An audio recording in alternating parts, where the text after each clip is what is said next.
We're going to talk about mindset this week, which personally for me, I believe that everything really starts with mindset. If you ever want to change your life for the better, whether it's mentally, physically, like financially in your job, it all starts with your mindset. You need the right mindset. Anyone can wake up one day and say, "Oh, I need to be in better shape. I need to earn more money," and they might start doing it. But after 1 week, 2 weeks, they're going to start to just lose their way, can't be bothered, give up, go back to normal, unless they have the right mindset and they've changed their mindset in order to make that change. So I think that's the first thing you need to change is your mindset. So we're going to talk a bit about that today. Obviously, being a professional athlete, you're going to have experience in that because it's not possible to reach the top of any platform, sports or any others. It's not possible to reach the top without a good mindset.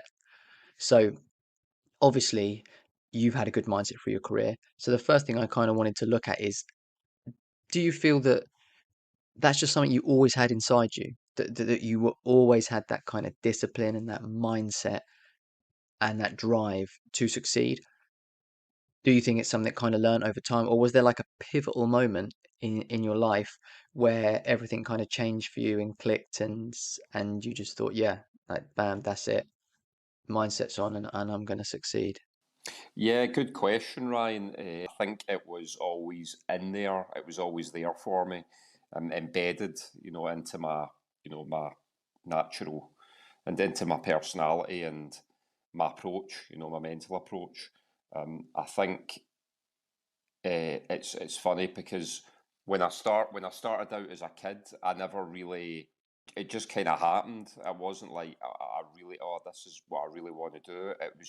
It just came sort of naturally. So when I started like competitions, I didn't get nervous at all. Like, I didn't even think anything of it. It was just like another day and like, oh, this is what I'm doing today. It was only like at a competition, going out and just doing your thing. But obviously that's because the level that you start at is at a more basic level. But as the competition started becoming more difficult, skill level started to increase, the competition started to increase in terms of quality. You start to get more and more nervous, and you start to be more aware of it, aware of like the stress and the pressure, and that's when mindset really comes into play, because you have to be able to handle pressure and handle stress. And I think a lot of the defining factors, or the defining factor of those who actually are successful are the ones who can handle the stress the best,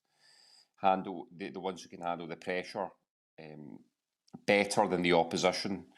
And if you can handle that as a competitor, then you get much better chance of succeeding. So you have to find that the best way for you to cope with that and to handle that and keep it inside, and project power and confidence when you're out there.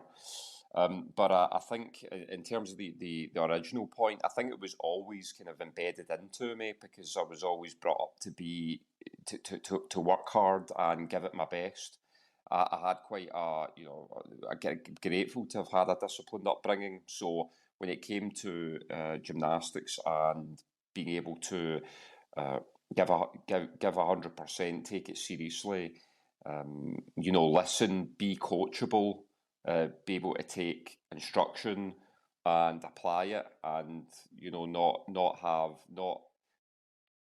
I didn't have any major sort of attitude problems that manifested itself into my training. Like with perhaps some others who maybe do have that, and it actually stops their progression, or they're difficult to work with.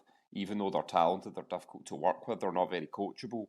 I was always very coachable, so it was a lot easier for me to progress that way, because I was able to take instruction, take constructive criticism, and take the knowledge, and then apply it.